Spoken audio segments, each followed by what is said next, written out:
अरे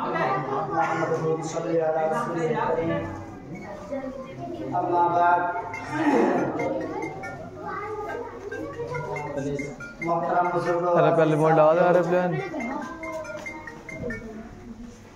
अल्लाह तबारक व तआला का एहसान है, शुक्र है कि उसने हमको इस वतन अजीज में आज़ादी के दिन मैसर का फरमाई और उन मुजाहिदान आज़ादी और उन जंग लड़ने वाले हीरोओं को कहा जाता है कि उन्होंने ऐसी जिंदगी अपनी देश के लिए कुर्बान की कि अपनी जिंदगी के एक मिनट के लिए जिंदा रहने के लिए वो तैयार न थे कि उन्हें गुलाम के रूप में जिंदगी बसर करनी पड़े। गोया वो अपने हर एक अपनी जुबान से कहता था कि या तो हमारी जिंदगी खत्म हो जाए वरना ये गुलामी में जो हम जी रहे हैं वो गुलामी जिनकी की जा रही है वो यहाँ से नापाक कदम उनके जो तन के तो गोरे हैं पर मन के काले हैं, इनका खात्मा किसी तरह यहाँ से हो जाए। और दोस्तों, हर एक प्रोग्राम पर, हाँ वो 15 अगस्त का प्रोग्राम हो या 26 जनवरी का हो, आपको बतलाया जाता है कि हमारे काबिरीन ने किस तरह इस देश के लिए कुर्बानियां दी हैं। लोग तो जानते हैं कि 1857 के बाद कुर्बानियां शुरू हुई हैं, बल्कि ऐसा नहीं है। 1754 में भी लड़ाई लड़ी गई है, 1799 में भी लड़ाई लड़ी गई है, इसी तरह 1803 में भी, 1831 में भी लड़ाइयां हुई हैं और इस देश के लिए हुई हैं, लेकिन लोग इनसे नावाकिफ हैं। यानी करीब 103 साल को पीछे छोड़ जाते हैं, जिनका लोगों को एहसास नहीं, और कहते हैं कि हमारा मुल्क 90 साल में आजाद हुआ है। ऐसा भी अगर मान लिया जाए तो 90 साल की कुर्बानियां कम नहीं है। लेकिन अफसोस इस बात का है कि 1857 की जो जंग आजादी है, मैं तो पूरे फख्र के साथ कहता हूँ कि जंग आजादी है, लेकिन बाज़ लोग जो नहीं समझते, हमारे वतन के रहने वाले हैं, वतन से मोहब्बत करते हैं, उनके रग रग में वतन की मोहब्बत है, लेकिन वो जानते नहीं हैं कि हम इस जुबान से क्या कह रहे हैं। तो वो 1857 की जंग आजादी को गदर कहते हैं, और गदर ये लफ्ज़ मुख्तसर किया गया है गद्दारी करने वाले। ये अंग्रेज ने लफ्ज़ दिया है। अंग्रेज ने कहा है कि हिंदुस्तान में जो रहने वाले थे, बाशिंदगान हिंदुस्तान ने हमारे खिलाफ गदर किया है, बगावत की है, हमें निकालना चाहा है, जबकि हम जालिम नहीं थे।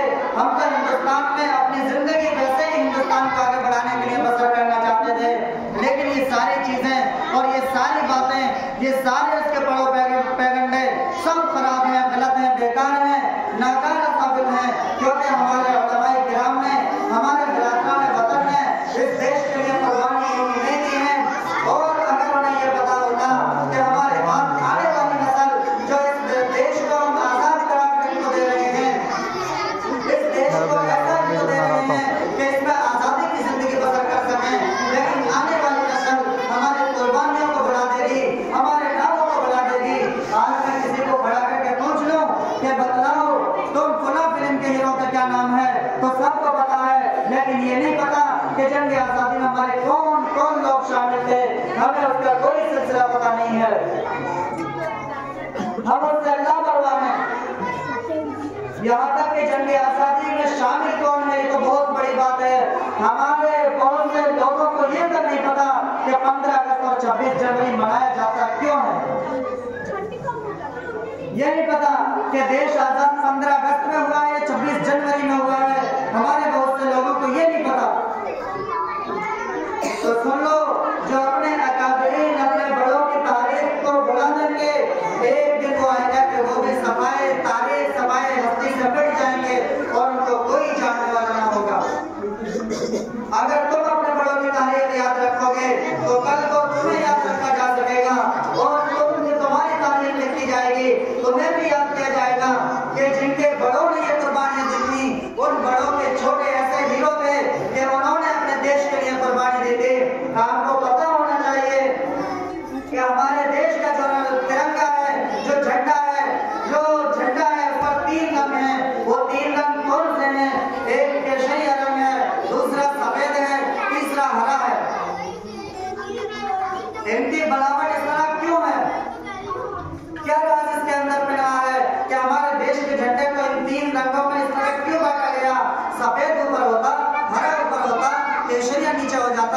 या केसरिया रंग बीच में होता, सफेद ऊपर हो जाता, हरा ऊपर हो जाता, इस तरह इसका उलट पलट क्यों नहीं किया गया? इस तरह इस देश के झंडे को क्यों लगाया गया? इस तरह क्यों इसको शामिल किया गया? क्यों इसको छापा गया? क्यों हमारा देश का झंडा इस तरह बनाया गया? इसका मालूम होना चाहिए। तो सुनो, ये झंडा बनाने वाले एक खातून, मुस्लिम खातून सुरैया तैयब है, उसने झंडा बनाकर दिया है। ये सबसे ऊपर केसरिया रंग उसने दिया है, जिसको लाल रंग समझ लिया जाए कि जो लाल रंग दिया है उसका मतलब है कि हमने इस देश की आजादी के लिए ये जो कुर्बानियां दी हैं वो कुर्बानियां हमारी कम नहीं है। हमने इस देश के लिए पसीने से ज्यादा खून को बहाया है। इस देश की आजादी के लिए हमारे मर्दों ने, हमारे बड़ों ने अपनी बीवी को बेवा कर दिया, हमारे बड़ों ने अपने बच्चों को यतीम छोड़ दिया।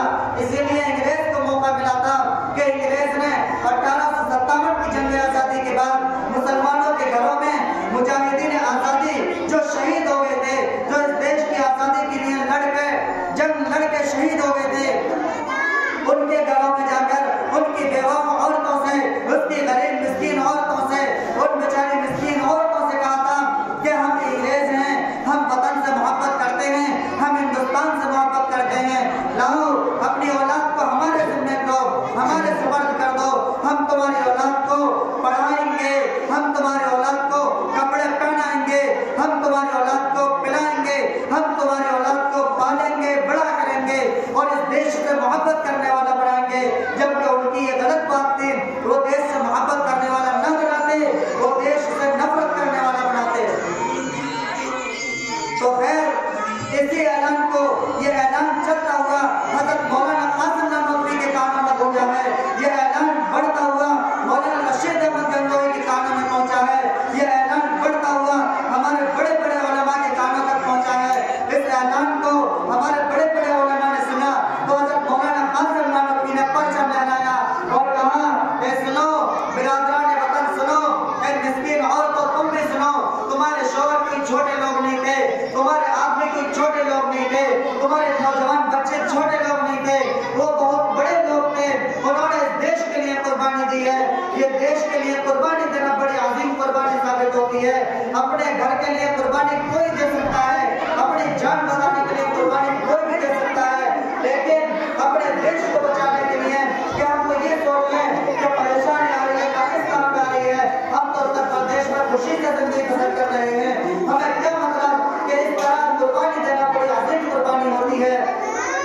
मौलाना कासिम नानवी ने फरमाया, तुम्हारे शौहर, तुम्हारे नौजवान बच्चे छोटे लोग नहीं थे, उन्होंने कुर्बानी दी है। अब सुनो, अपने छोटे बच्चों को हमें दो, हम तुम्हारे बच्चों को पढ़ाएंगे, हम तुम्हारे बच्चों को अपने वतन सिखाएंगे, वतन से मोहब्बत सिखाएंगे, वतन से उल्फत सिखाएंगे। इसी को कहा करते हैं, मोहब्बतों के साथ हम तकल्लुम करते हैं, नफरतों के साथ हम तबस्सुम करते हैं, मोहब्बतों के साथ हम तकल्लुम करते हैं और नफरतों के साथ हम तबस्सुम करते हैं। ये अहले वतन हमसे वतन की मोहब्बत का सबूत मांगते हैं, हम तो वतन की खाक से तयम्मुम करते हैं। हमारी तारीफ तो ये नहीं है, हमने अपने वतन से मोहब्बत होती है कि हमारा अकीदा है, हमारा ईमान है कि हमें पानी नहीं मिलता, गंगा जाओ, गंगा जल पर वुज़ू करो और नमाज पढ़ो, उससे हमें पानी मैसर होती है।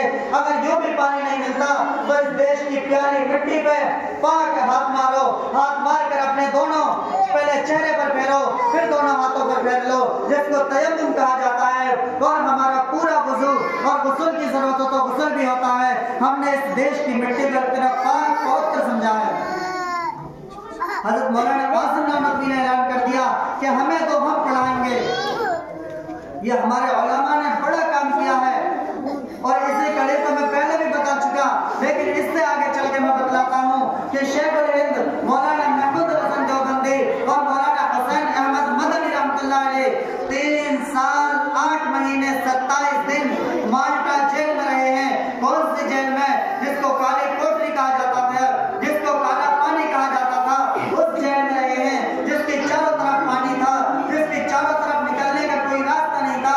अगर अंग्रेज उनको बंद करके उनके तालों की चाबियां जो कैदी बंद थे उनको दे भी देता, तब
मेरे भाइयों, ये मौलाना महमूद हसन देवबंदी जब जेल में जा रहे हैं तो किसी ने कहा हजरत ये तो बड़ी मुसीबत आ गई, ये तो बड़ी परेशानी आ गई कि अंग्रेज जालिम ने हमको जेल में पकड़ कर डाल दिया, आप जेल में जा रहे हैं। तो मेरे शेख हजरत मौलाना हकीम उल उम्मत और उनके शेख हजरत शेख मौलाना महमूद हसन देवबंदी रहमतुल्लाह अलैह ने फरमाया, क्या फरमाया कि सुनो कि मैं मुसीबत में जा रहा हूँ, मासियत में जेल नहीं जा रहा हूँ। फरमाया कि देश की आजादी के लिए जेल में जा रहा हूँ, मैं इस देश की आजादी के लिए जेल में जा रहा हूँ, कोई चोरी करके जेल में नहीं जा रहा हूँ, कोई डाकासानी करके जेल में नहीं जा रहा हूँ, कोई गुनाह अजीम करके जेल में नहीं जा रहा हूँ, इस देश की आजादी की खातिर जेल में जा रहा हूँ। फरमाया अच्छी बात है, अल्लाह का शुक्र है कि मुसीबत में जा रहा हूँ, मासियत में नहीं जा रहा हूँ। यही मौलाना शेख मौलाना महमूद हसन देवबंदी है। इन्हीं की जो भूख थी, इन्हीं का जो किरदार था, वो इनके मुरीद, इनके खास शागिर्द मौलाना हुसैन अहमद मदनी रहमतुल्लाह अलैह, मौलाना अरशद मदनी के वालिद हैं, मौलाना महमूद मदनी के दादा हैं, मौलाना हुसैन अहमद मदनी के अंदर जो इनका जज्बा शहादत, इनका जज्बा गाजियाना जो इनके अंदर पैदा होता है, वो मौलाना हुसैन अहमद मदनी हूबहू अपने अंदर इकट्ठा करते हैं। दारुल देवबंद में उस्ताद हैं, पढ़ा रहे हैं, बुखारी शरीफ मौलवी की आखिरी किताब होती है, हजरत का दरस है, हजरत पढ़ाते हैं, जुमे का दिन एक दिन छुट्टी का मिलता है, हजरत अंग्रेज के खिलाफ बगावत की लड़ाई लड़ते हैं। अंग्रेज एक नवाब साहब थे हैदराबाद के, अंग्रेज ने हमको लालच दिया कि देखो नवाब साहब, अगर हम दारुल में जाकर दबाव डालें तो हमारे बस की बात नहीं है, दारुल बड़ी चीज है और हुसैन अहमद मदनी और बड़ी चीज है कि जब वो दारुल में बैठकर अपने हदीस पढ़ाए, दारुल में बैठकर दरस पढ़ाए तो हुसैन अहमद मदनी बहुत बड़ी चीज है। फिर प्लस दारुल तो दोनों की ताकत मिलकर एक बड़ी ताकत होती है जिस पर हम आसानी के साथ दबाव नहीं डाल सकते। अंग्रेज नवाब साहब से कहा कि तुम एक काम करो, हुसैन अहमद मदनी को दारुल से निकलवा दो, फिर हम जाकर हुसैन अहमद मदनी जाने। तो नवाब साहब ने न आओ देखा न ताओ देखा, अंग्रेज के लालच में आ गए और लालच में आकर एक लंबा चौड़ा खत लिखा और दारुल भेजा। दारुल के मोहतमिम उस वक्त में हकीमुल इस्लाम कारी तैयब साहब रहमतुल्लाह अलैह हैं, जो मौलाना मोहम्मद कासिम नानवी के पोते हैं और मौलाना अहमद साहब के बेटे हैं, मौलाना कासिम नानवी रहमतुल्लाह अलैह ये पोते हकीमुल इस्लाम कारी तैयब साहब और ये हकीमुल मौलाना शबली थानवी के मुरीद खलीफा हैं। हकीमुल इस्लाम कारी तैयब साहब के पास खत जाता है तो कारी तैयब साहब ने कहा, इन्होंने हकीमाना अंदाज में जवाब दिया कि नवाब साहब सुनो, जो तुम चाहते हो कि हुसैन अहमद मदनी को हम दारुल से बाहर कर दें, सुनो ये अंग्रेज के हक में भला है। उन्होंने एक हकीमाना जवाब दिया कि अंग्रेज के हक में भला यही है कि शेर पिंजरे के अंदर रहे, कि कैसे इस तरह के हुसैन अहमद मदनी, मौलाना हुसैन अहमद मदनी 6 दिन दरस देते हैं, सबक पढ़ाते हैं, एक दिन मिलता है जो हिंदुस्तान से अंग्रेज को भगाने के लिए लड़ाई लड़ते हैं। और अगर हमने दारुल से इनकी छुट्टी कर दी तो 7 दिन अंग्रेज के खिलाफ लड़ाई लड़ेंगे, तो अंग्रेज जो 7 साल में जाएगा उसे 1 साल में भागना पड़ेगा। तो यही 2, 4, 5 दिन के बाद ये खत का तबसरा चलते हुए मौलाना हुसैन अहमद मदनी के कानों में ये आवाज आती है कि नवाब साहब की तरफ से कोई खत आया है। हजरत आते हैं और दफ्तर में आते हैं, हकीमुल इस्लाम कारी तैयब साहब मोहतरम हैं, जिम्मेदार हैं, उनके पास जाते हैं। हकीमुल इस्लाम कारी तैयब साहब से मौलाना हुसैन मदनी पूछते हैं कि कारी साहब ये बतलाइए क्या कोई हैदराबाद से नवाब साहब की तरफ से आपके पास खत आया है? कि हाँ खत आया है। हजरत क्या जवाब दिया है? तो हकीमुल इस्लाम कारी तैयब साहब ने खत उनके सामने पेश कर दिया कि ये वहां से आया था, ये मैंने यहाँ से जवाब दिया है। तो मौलाना हुसैन अहमद मदनी ने खत लिखा, दूसरा जवाब लिखा और जवाब ये लिखा कि नवाब साहब ने जो लिखा था उसमें मैं मुख्तसर बतलाता हूँ कि नवाब साहब ने लिखा था कि हकीमुल इस्लाम कारी तैयब साहब तुम दारुल से हुसैन अहमद मदनी की छुट्टी कर दो, वरना हम जो बड़ी रकम दारुल के लिए भेजते हैं वो हम बंद कर देंगे, हम बंद कर देंगे, हम इतना पैसा दारुल के लिए नहीं भेजेंगे। तो हकीमुल शेखुल इस्लाम शेखुल अरबी वल अजम मौलाना हुसैन अहमद मदनी ने जब ये खत पढ़ा तो इसका जवाब लिखा और खत के जवाब में लिखा कि नवाब साहब तुम ये घमंड और तकब्बुर करते हो कि तुम ये सोचते हो कि दारुल तुम्हारे पैसे से चलता है, दारुल तुम्हारे वजह से चलता है। ये तुम्हारी गलत सोच है, ये तुम्हारी नादानी है।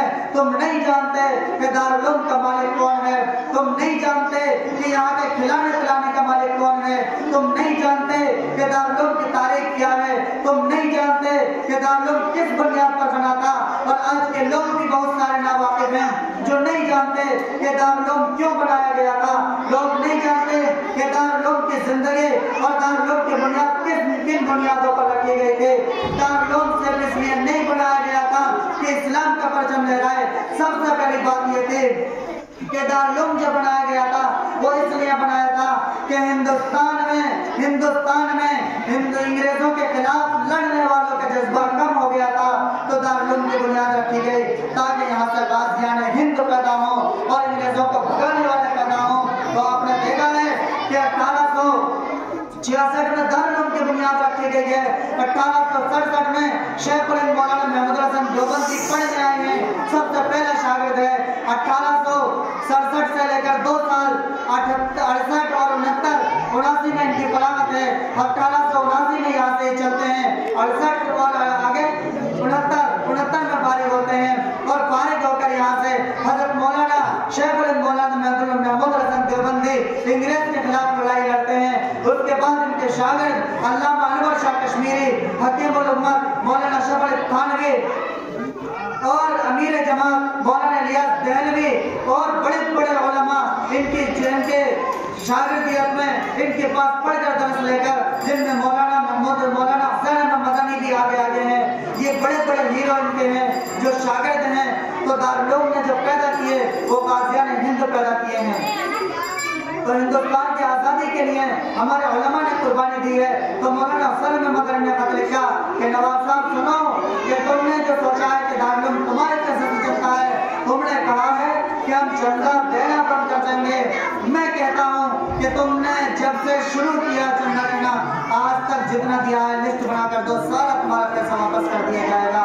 तुम ये हरगिज़ न समझना कि दारुल तुम्हारे पैसे से चलता है। तो इसलिए कि हमारे दीन का मुहाफ़िज़ अल्लाह है, हमारे वतन का मुहाफ़िज़ भी अल्लाह है। हमारे बड़ों ने कुर्बानी दी है। मौलाना महमूद हसन देवबंदी ने बीवी को फरमाया था कि कुरान पर अमल पैदा हो जाओ और हुब्बुल वतनी का जज्बा अपने दिल के अंदर पैदा कर लो। हिंदू मुस्लिम एकता का चिराग रोशन करो, हिंदू मुस्लिम एकता का चिराग जलाओ। तुम इस वतन में आज़ादी के साथ जिंदगी गुजार सकोगे, वरना इस वतन से हमारा जीना भी दोबर हो जाएगा। जिंदगी गुजारना तो बड़ी बात है। तो हमारे अकाबिरीन ने इसी तरह जिंदगी बसर की। उसी के बाद एक कड़ी आती है, एक दिन आता है जिसको 1947 और 15 अगस्त कहा जाता है। उस दिन हमारा देश आज़ाद होता है। हमें ये खुशी महसूस होती है कि 28 रमज़ान है और हमारा देश आज़ाद हुआ है। उसके बाद 2 साल के बाद एक दिन और आता है जिसको यौम जमहूरिया 26 जनवरी 1950 में आता है। उस 26 जनवरी यौम जमहूरिया में देश का कानून लागू हुआ था कि हमें अमल किस तरह करना है। तो मैंने सबसे पहले जो बात कही थी उसको पूरी करके अपनी बात को भी खत्म करता हूँ कि हमारे देश का जो झंडा बनाया गया वो 3 रंगों में बनाया गया है। सबसे पहले केसरिया रंग है। इसका मतलब ये है कि हमने आज़ादी के लिए जंग लड़ी है और इतनी जंग लड़ी है कि हमने देश की नालियों में पानी नहीं खून बहाया है। हमने जब लड़ के अपना पसीना नहीं खून बहाया है। हमारे शामली के मैदान गवाह है, हमारी दिल्ली की जामा मस्जिद गवाह है, हमारे आगरे के ताजमहल गवाह है, हमारे चारमीनार कुतुब मीनार गवाह है, हमारे लाल किले गवाह है, हमारी यूनिवर्सिटीज गवाह है, हमारे मदारिस इस बात की गवाही देते हैं। हमारे हिंदुस्तान की मिट्टी इस बात की गवाही देती है। और इससे आगे बात करूं कि पाकिस्तान के अंदर भी जाओ तो हमारी कुर्बानियां मिलती हैं। जो बालाकोट की पहाड़ी पर हमारे उलमा ने जब हिंदुस्तान पाकिस्तान एक था, बंटवारा नहीं हुआ था, वो भी हमारा मुल्क था, ये भी हमारा मुल्क था। उस वक्त में हमारे बड़ों ने इतनी कुर्बानियां दी थी कि दोनों खित्तों को आज़ाद कराने वाले हम हैं। लेकिन खुशकिस्मती ये थी कि मुल्क आज़ाद हो गया, बदकिस्मती ये है कि मुल्क तस्लीम हो गया। तो सबसे पहले केसरी रंग हमने कुर्बानियां दी, दूसरा सफेद रंग। इसका मतलब कि हमने कुर्बानियां दी हैं, अब जो जिंदगी बसर करनी है। सफेद रंग का मतलब होता है कि अब कोई लड़ाई कोई बात नहीं होगी, कोई लड़ाई नहीं होगी, कोई झगड़ा नहीं होगा, कोई मुनाफिकत नहीं होगी, कोई मुनाफिकपना नहीं चलेगा। हमने एक इस्लाह कर दी, हमने सुलह कर दी कि इस सुलह के तहत हमें जिंदगी बसर करनी है। और तीसरा रंग हरा है, तीसरा रंग हरा है।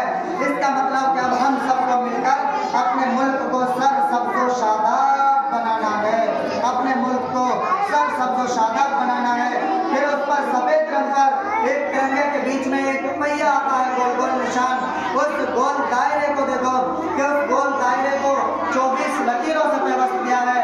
गोल दायरे का मतलब दिन और रात, दिन और रात, 24 लकीरों का मतलब 24 घंटे। नीले रंग का मतलब ये है कि जैसे हमने पहले कुर्बानियां दी थी, जरूरत पड़ी तो आज भी इसी तरह कुर्बानी देंगे इंशाअल्लाह। हम ना पहले कभी हटेंगे, ना आज कभी भी हटेंगे। अगर देश के लिए जरूरत पड़ी तो इसी वतन की खाक से है, इसी खाक में जाएंगे। न बुलाए किसी के आए हैं, न निकाले किसी के जाएंगे। मेरे भाई, ये हमारे हिंदुस्तान की तारीख है जो मैंने मुख्तसर आपको बताई है। अल्लाह ताला हमको और हमारे आज़ाद जिन लोगों ने कुर्बानियाँ दी हैं, अल्लाह ताला उनको बेहतरीन सलाह, बेहतरीन